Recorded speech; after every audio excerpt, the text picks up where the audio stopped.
ஆரம்ப காலகட்டத்திலிருந்து எப்படியெல்லாம் நம்முடைய கர்ம வீரர் ஐயா வந்து ரொம்ப அசிங்கப்படுத்தினாங்க அப்படின்னு இப்பதான் நம்ம தலைவர் என்ன சொன்னாங்க. அந்த படத்தையும் போட்டிருக்கிறாங்க. எருமத்தோழன் அப்படிங்கிற வார்த்தையெல்லாம் பயன்படுத்தி இருந்தாங்க கர்ம வீரர் ஐயாவின் மீது திமுக காரங்க. இன்னைக்கு வந்து ஒரு பெரிய ஒரு இஷ்யூ ஆனதுக்கு அப்புறம் தமிழக மக்கள் கோவப்பட்ட பிறகு இன்னைக்கு விசிகே சொல்றாங்க அதை பெருசுப்படுத்தாதீங்க, அண்ணன் திருச்சி சிவா அவர்கள் சொல்றாங்க பெருசுப்படுத்தாதீங்க. ஆனா காங்கிரஸ் கட்சியில் இருக்கக்கூடிய எந்த தலைவர்களுமே பேச மாட்டாங்களே. நண்பர்கள், நீங்களும் நம்ம தலைவர்கிட்ட ஒரு கேள்வி கேட்டீங்க. ஆனா காங்கிரஸ்காரங்க யாருமே பேச மாட்டாங்களே. அந்த அளவுக்கு காங்கிரஸ் கட்சி தமிழகத்தில் செயலிழந்து எப்படியாவது இந்த கூட்டணியில் இருக்கணும்னு கொட்டி தெளித்துக் கொண்டிருக்கின்றார்கள். நம்ம என்ன சொல்றோம்?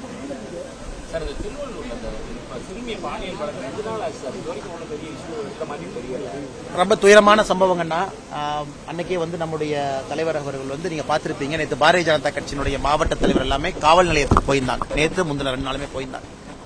ஏன்னா நம்முடைய தலைவர் அவர்கள் அறிவுறுத்தியிருந்தாங்க, இதை நீங்க பெரிய இஷ்யூவை எடுத்து மக்கள் மன்றத்தில் வச்சு பேசுங்க. ஆனா இன்னைக்கும் காவல்துறை வந்து 7வது நாள், இன்னைக்கு நம்ம பேசுவது 7வது நாளுங்கண்ணா. இன்னைக்கு வரைக்கும் அதை மறந்துட்டாங்க. ஒரு சிறுமி நடந்து போற சிறுமி பின்னாடி ஒரு கையவன் வந்து முன்னாடி போய் பார்த்துட்டு வாயை பொத்தி இழுத்துட்டு காட்டுக்குள்ள எடுத்துட்டு போறான். இது உண்மையாலுமே தமிழகத்துல சட்டம் ஒழுங்கு செயலிழந்து விட்டதுன்னு டெய்லி சொல்றோம். அதற்கு ஒரு சாட்சி வேணும்னா இதை விட சாட்சி இருக்காது. ஆனா இன்னைக்கு முதலமைச்சர் அதை பத்தி பேசினாரா? ஒரு ஐஜி அங்க அனுப்பி வச்சு கேம்ப் பண்ண சொன்னாரா? இல்ல அந்த குழந்தைய மீட்டு கொண்டு வந்து அந்த கைவனை பிடிச்சாங்களா? இன்னைக்கும் இல்லை. வழக்கம் போல நம்ம தலைவர் சொல்வது போல இதெல்லாம் எல்லாம் நடந்து முடிந்த பிறகு சாரின்னு ஒரு வார்த்தையை சொல்லிட்டு மறுபடியும் போயிருவாங்களான்னு. இன்னைக்கு மக்கள் வந்து திமுகனால காவல்துறையின் மீதும் நம்பிக்கை இழந்துட்டாங்க. Very very unfortunate.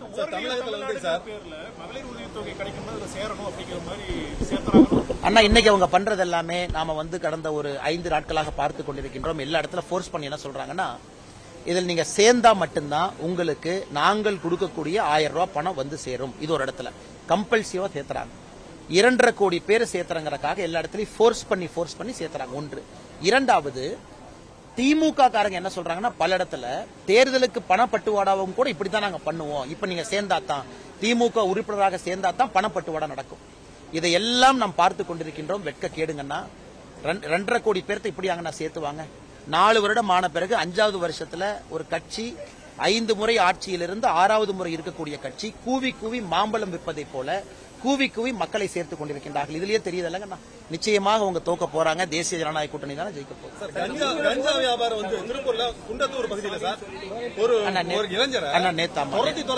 நேற்று பார்த்தோம், சமூக வலைதளத்தில் அதை பதிவு செய்திருந்தோம். நண்பர்கள் பார்த்திருப்பீங்க. இன்னைக்கு திருப்பூர் பகுதியில் பாத்தீங்கன்னா காலேஜ் பசங்க கஞ்சா எடுத்துக்கிறாங்க, ரோட்ல சண்டை போடுறாங்க, இன்னொருத்தரை துரத்தி வெட்டும் போல அந்த காட்சி நம்ம பாக்குறோம். இன்னைக்கு கும்மிடிப்பூண்டியில சிறுமி கடத்தப்பட்டது. திருப்பூர் பகுதியில் கஞ்சா புழக்கம் அதிகமாகி கல்லூரி மாணவர்கள் சண்டை போடுவது. தமிழ்நாட்டில் எல்லா பகுதியிலும் ஒரு நியூஸுமே நம்மளை வந்து ஷாக்ல வச்சிருக்காங்க. நம்ம எல்லாருமே உறைந்து போய் நிற்கின்றோம். குறிப்பாக மிடில் கிளாஸ் இருக்கக்கூடிய ஒரு தந்தை தாயோ தன்னுடைய குழந்தையை வீட்டை விட்டு வெளியே அனுப்புறக்கே பயம் வரக்கூடிய சூழ்நிலை. அதனால் இந்த தேர்தலை பொறுத்தவரை நம்முடைய மாநில தலைவர் நயினார் அவங்க பல இடத்துல பேசிட்டாங்க. சட்டம் ஒழுங்கை மையப்படுத்தி வைக்கக்கூடிய ஒரு தேர்தலாக இது இருக்கும். மக்கள் ஒரு முடிவில் இருக்கிறாங்க. மாண்புமிகு அமைச்சர் அவங்க வர்றாங்க, நாம் பேசுவாங்க. அமைச்சர் பிளே ஸ்டோர் மற்றும் ஆப் ஸ்டோரில் இருந்து பாலிமர் செயலியை QR கோடு மூலம் பதிவிறக்கம் செய்யுங்கள். செய்திகளை உடனுக்குடன் பெறுங்கள்.